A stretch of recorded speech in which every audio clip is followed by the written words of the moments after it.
Celui-là est le 10e caisson. Au moment où nous filmons, 2 bateaux remorqueurs le tirent vers la terre pour l'amarrer. L'opération est délicate et le chantier gigantesque. Car c'est ici, sur le grand port maritime de Marseille, que depuis 10 mois se construit un petit bout de Monaco. Sur ces images de synthèse, le projet final, où l'on aperçoit les poteaux des caissons. Et ces caissons servent vraiment de digue de protection.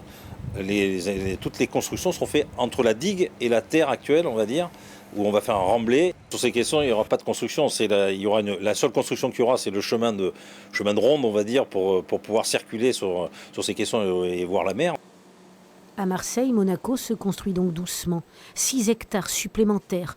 Ce sont 18 caissons fabriqués. Ceux-là sont terminés. Celui-ci est en cours de fabrication.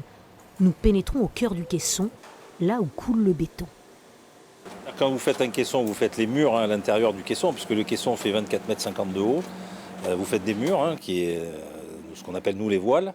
Et pour faire ces murs, sur ces 25 mètres de haut, on utilise un coffrage glissant.